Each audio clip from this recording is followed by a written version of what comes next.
Hello बच्चों। बेटा आप लोगों ने पिछली 4 वीडियोस कर ली होंगी, ऐसा मान के चल रहा हूँ मैं, ठीक है।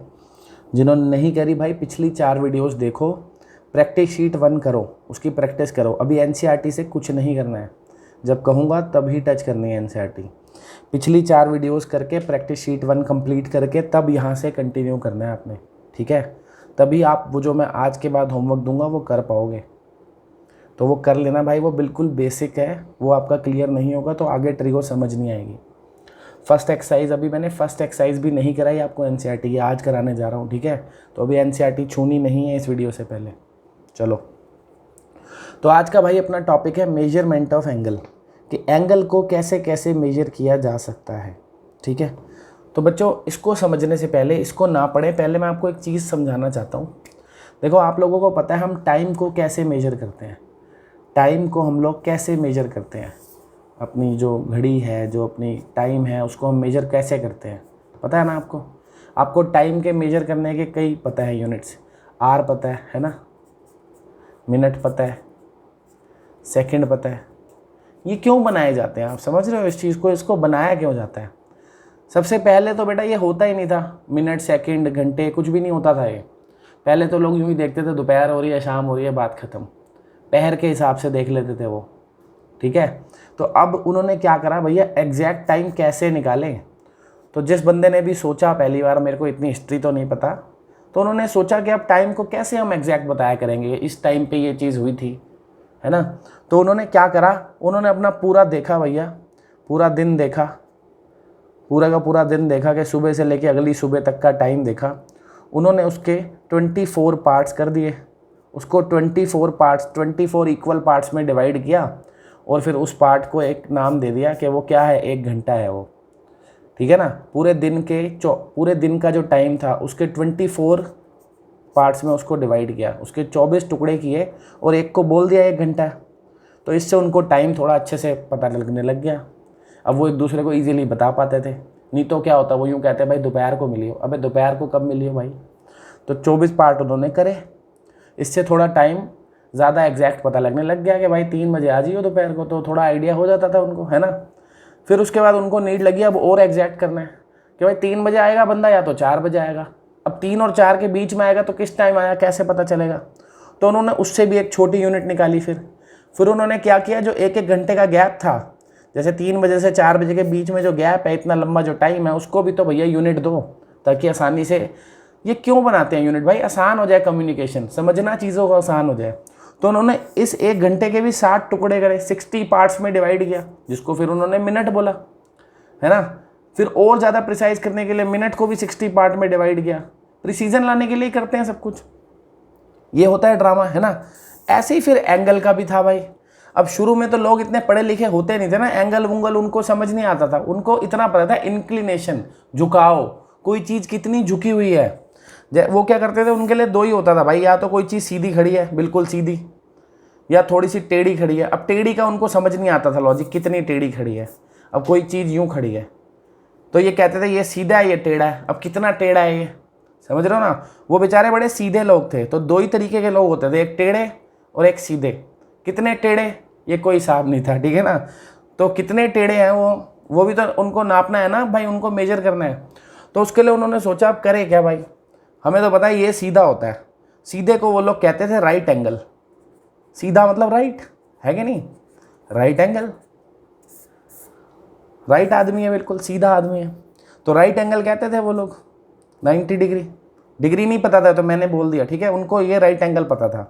तो उन्होंने क्या करा, अब भाई इसके लिए भी छोटी यूनिट निकालो, जैसे टाइम के लिए निकाली थी। तो 3 अलग अलग सिस्टम थे, 3 तरीके से उन्होंने सोचा। सबसे पहला है इंग्लिश सिस्टम, ब्रिटिश लोगों ने दिया होगा तभी इंग्लिश सिस्टम कह रहे हैं, है ना। इसको सेक्साडेसिमल सिस्टम भी कहते हैं। वो क्या था, उन्होंने एक राइट एंगल को 90 पार्ट्स में डिवाइड कर दिया। कितने पार्ट्स में, 90 पार्ट्स में। ये 90 तो मेरे बस की नहीं है बनाना, समझ गए ना, कि एक राइट एंगल के 90 टुकड़े कर दिए, 90 टुकड़े।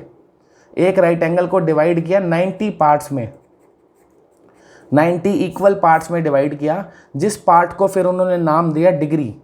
क्या नाम दिया, डिग्री, समझ गए। तो इसका कोई प्रूफ नहीं होता, अगर आपको कोई प्रूफ देता है तो वो बेवकूफ़ बना रहा है आपको। भाई कोई नाम देना है, उसका प्रूफ क्या होता है बे, उन्होंने 90 टुकड़े कर दिए बस, और उन्होंने नाम दे दिया एक कि भैया इस एंगल को 90, इस जो एंगल है राइट एंगल, इसको 90 बराबर पार्ट्स में डिवाइड करो और उसको एक नाम दे दो। समझ गए? जैसे 100 रुपये हैं, 1 रुपया है, 1 रुपये को 100 बराबर पार्ट्स में नाम डिवाइड किया, एक को कह दिया 1 पैसा, तो उसकी कोई डेरिवेशन थोड़ी है भाई, वो तो उसके 100 बराबर हिस्से हैं बस, तो नाम दिया है कुछ, उसकी क्या डेरिवेशन है। तो राइट एंगल को 90 पार्ट्स में डिवाइड किया, 90 पार्ट्स में, और एक पार्ट को उन्होंने बोला डिग्री। समझ गए? ये था हमारा इंग्लिश सिस्टम कि एक राइट एंगल किसके इक्वल होता है, 90 डिग्री के। उन्होंने ये मान लिया कि एक राइट एंगल में 90 डिग्री होती है, मतलब राइट एंगल के 90 टुकड़े करो, सबसे छोटा वाला डिग्री, उसका नाम क्या है, डिग्री। एक राइट एंगल में 90 डिग्री, ठीक है। इससे उनको थोड़ा थोड़ा छोटा छोटा एंगल अपना अपना आ गया भाई।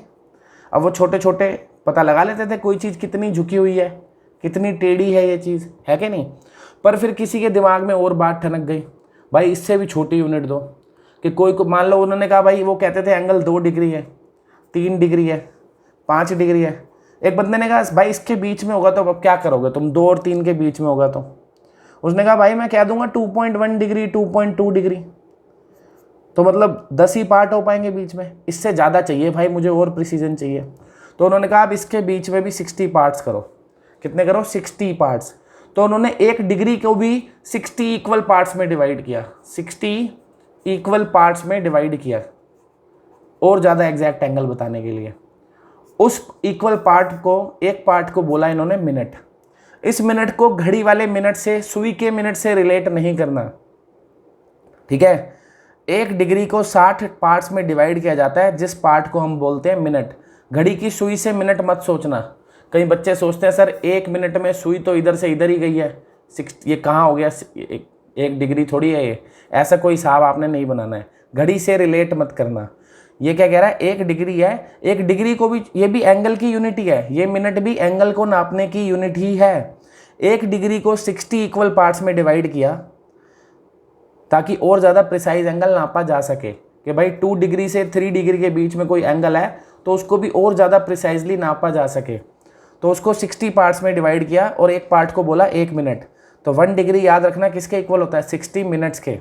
डिग्री तुम्हें पता ही है ना, ऐसे ऊपर पावर 0 टाइप से लिख देते हैं, 0 नहीं होता, बड़ा छोटा सा होता है, वैसे 0 जैसा ही है, इसको डिग्री कहते हैं। और मिनट्स के लिए ऐसे सिंगल डैश लगाते हैं।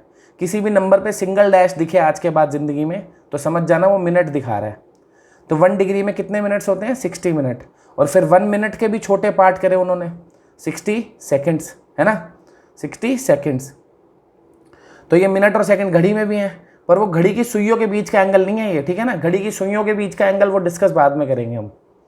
ये है कि कोई भी एंगल है 1 डिग्री तो उसके 60 पार्ट्स कर सकते हैं, जिसको मिनट बोलते हैं।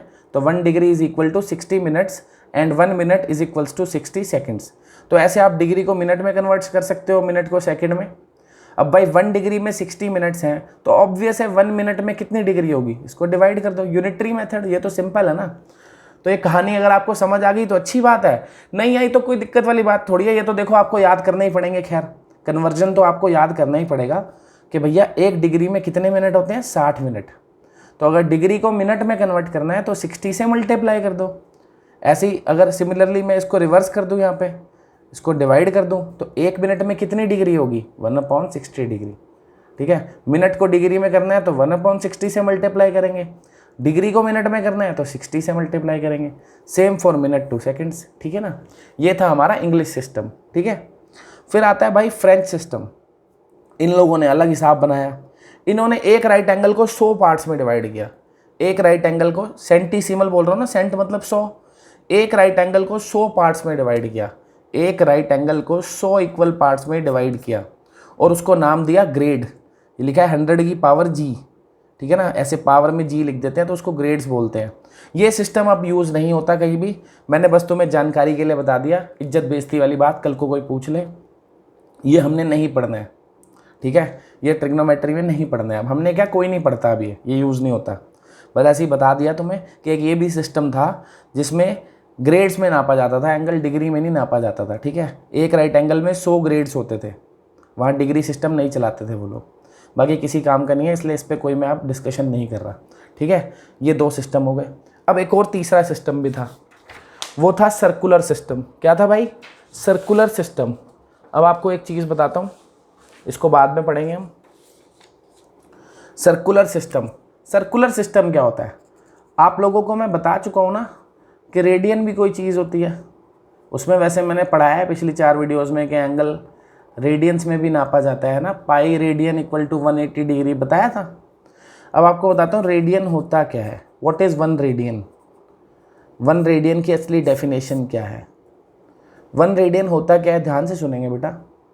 एक सर्कल है, मान लो एक सर्कल की रेडियस आपने मान ली कि r है। क्या है? r। और ये अपनी आर्क है ना। तो जब हमारी आर्क की लेंथ जो है ना वो रेडियस के इक्वल हो जाती है, ये जो आर्क है इसकी लेंथ रेडियस के इक्वल हो जाती है, तो ये आर्क सेंटर पे जो एंगल बनाती है, जो एंगल ये बनाती है उसी को कहते हैं 1 रेडियन। तो व्हाट इज 1 रेडियन? 1 रेडियन की डेफिनेशन क्या हुई? Angle subtended at the center by an arc whose length is equal to the radius of circle, is equal to the radius of circle। ठीक है, ऑफ सर्कल। कि अगर भाई कभी किसी आर्क की लेंथ जो है वो रेडियस के बराबर हो तो वो आर्क सेंटर पे जो एंगल बनाती है उसी एंगल को बोलते हैं 1 रेडियन। ठीक है, तो यहाँ पे जो थीटा है ये 1 रेडियन है। रेडियन को ऐसे बेटा सी भी लिख देते हैं ऊपर, एनसीईआरटी में कहीं नहीं लिखा, बाकी रिफ्रेशर्स में आप देखोगे ऐसे लिखा हुआ है। तो कभी किसी नंबर पे ऐसे सी लिखा है तो वो रेडियंस में है। किस में? रेडियंस में। और रेडियन भी एंगल को मेजर करने की ही एक यूनिट होती है। जैसे ये डिग्री मिनट भी आपने देखा ना, ऐसे ही रेडियन भी होता है। तो थीटा इज़ 1 रेडियन। कब होता है थीटा 1 रेडियन? जब आर्क लेंथ जो होती है सर्कल की, आर्क की लेंथ वो रेडियस के बराबर हो। ठीक है, when L is equal to R। L हम यहाँ पे किसको बोल रहे हैं? लेंथ ऑफ आर्क को। लेंथ ऑफ आर्क, अगर आर्क की लेंथ रेडियस के बराबर है तो थीटा हमें कितना मिलता है? 1 रेडियन। याद रहेगा बच्चों? ठीक है, अब डिग्री से इसका क्या रिलेशन है वो हमें देखना है। एक बात बताओ बेटा, कॉमन सेंस है, जब लेंथ r थी तो थीटा कितना था? 1 रेडियन। अगर लेंथ को मैं डबल कर दूँ 2r, आर्क की लेंथ को मैं 2r कर दूँ तो थीटा कितना होगा? भाई एक r थी, जब लेंथ r थी तो थीटा था 1 रेडियन। मान लो मैं एक और ऐसे आर्क ले लूँ, उसकी भी लेंथ मैं r ले लूँ, तो ये वाला एंगल भी कितना हो जाएगा? ये मान लो थीटा 1 है, ये थीटा 2 है, तो ये भी तो 1 रेडियन होगा कि नहीं होगा? ये एक और आर्क है जिसकी लेंथ r है, तो ये थीटा भी तो 1 रेडियन होगा। तो अगर लेंथ 2r हो गई तो पूरा थीटा कितना हो गया भाई? 1 रेडियन 1 रेडियन 2 रेडियन, है कि नहीं? तो अगर लेंथ 2r होगी तो कितना होगा? 2 रेडियन। समझ गए ना बात? लेंथ अगर 1r के इक्वल है तो थीटा इज़ 1 रेडियन। लेंथ अगर 2r है तो थीटा इज़ 2 रेडियन। लेंथ अगर 3r होती तो थीटा 3 रेडियन होता है। तो बड़ा सिंपल सी बात है। ऐसी अगर मैं आपको लेंथ कह दूँ पाई आर है, क्या है? Pi R, length is pi R, तो थीटा क्या होगा भाई? भाई सिंपल सी तो बात है, आर था तो 1 रेडियन, 2r था तो 2 रेडियन, 3r था तो 3 रेडियन, पाई आर होगा तो पाई रेडियन। थीटा क्या हो जाएगा? Pi radian. अब पाई आर कब होती है भाई? Length of arc. पता है, एक सेमी सर्कल बना दूं अगर मैं यहाँ पे, तो ये सेंट्रल एंगल कितना होता है भाई मेरे? 180, 180 डिग्री है ना। और पाई आर क्या होता है? सर्कल की सरकमफ्रेंस क्या होती है? 2 पाई आर। पूरे सर्कल की सरकमफ्रेंस क्या होती है? 2 पाई आर। तो आधे सर्कल की हो गई ना सरकमफ्रेंस, ये कितनी हो गई? पाई आर। तो पाई आर क्या होता है? सेमी सर्कल की सरकमफ्रेंस, है ना। तो length of arc pi R कब होगी? जब आधा सर्कल हो जाएगा पूरा। तो वो एंगल कितना होता है? 180 डिग्री। और हमने अभी देखा कि लेंथ जब पाई आर होगी तो एंगल कितना होगा? पाई रेडियन, जो कि डिग्री में कितना था? 180। तो इससे आपको क्या पता चला कि लेंथ जब पाई आर होती है इसका मतलब सेमी सर्कल की बात हो रही है, तब जो एंगल बनता है सेंटर पे वो 180 होता है। लेकिन हमने अपने इस हिसाब से देखा, हमें पता चला पाई रेडियन है। तो इसी से पता चला कि 180 डिग्री किसके इक्वल होता है? पाई रेडियंस के। तो ये आपको कन्वर्जन ध्यान रखना है भाई। ये मैंने आपको पूरा समझा दिया बच्चों, कहाँ से आया। वैसे आपके कोई काम नहीं आना, जनरल नॉलेज के लिए आपको मैंने बता दिया है। आपके कोई काम नहीं आएगा ये। बस अब आपको ये रिलेशन याद होना चाहिए जो कि आप पहले भी पढ़ चुके हो कि 180 रेडियन किसके इक्वल होता है, पाई, और 180 डिग्री किसके इक्वल होता है, पाई रेडियन के। ठीक है बच्चों, ऐसे ही अब कन्वर्जन करना हो तो 1 डिग्री किसके इक्वल हो जाएगा, पाई अपॉन 180 रेडियन के। 1 डिग्री हो जाएगा ना पाई अपॉन 180 रेडियन, ये डिवाइड हो गया। ऐसे अगर इसको यहाँ ले आओ तो 180 degree upon pi equals to 1 radian. तो रेडियन को डिग्री में कन्वर्ट करना हो तो इससे मल्टीप्लाई कर देंगे, डिग्री को रेडियन में करना हो तो इससे कर देंगे। तो ये डिग्री और रेडियन में रिलेशन आ गया, वही मैंने बच्चों यहाँ पे लिखा है। देखो सर्कुलर सिस्टम क्या था भाई, सर्कुलर सिस्टम में इन्होंने 180 डिग्री को किसके इक्विवेलेंट रखा था, पाई रेडियंस के। ठीक है, वही लिखा है ना यहाँ पे। ऐसे ये फिर कन्वर्जन हो गया, वही लिखा है सब यहाँ पे, ये नीचे चला गया। ठीक है, अच्छा एक चीज़ ध्यान रखना भाई, कभी कभी किसी एंगल पे अगर जैसे मान लो लिखा है ऐसे cos 1 डिग्री, तो दिख ही रहा है डिग्री में है। अगर सिर्फ cos 1 लिखा है ना, डिग्री नहीं लिखा है, तो अंडरस्टूड है कि ये एंगल रेडियंस में है। ये जो एंगल है वो किस में है, रेडियंस में। अगर डिग्री नहीं लिखा हुआ है किसी नंबर पे तो अंडरस्टूड है वो रेडियंस में है, याद रखना। 1 डिग्री लिखा है तो एंगल डिग्री में है, अगर सिर्फ 1 लिखा है तो वो रेडियंस में है। सी लिखा हो चाहे नहीं लिखा हो, ठीक है ना, cos 1 लिखा हो या cos 1 सी लिखा हो, एक ही बात होती है। वैसे सी लिखते नहीं है जनरली ये, इसीलिए तो सी नहीं भी लिखा है तब भी वो रेडियंस में है।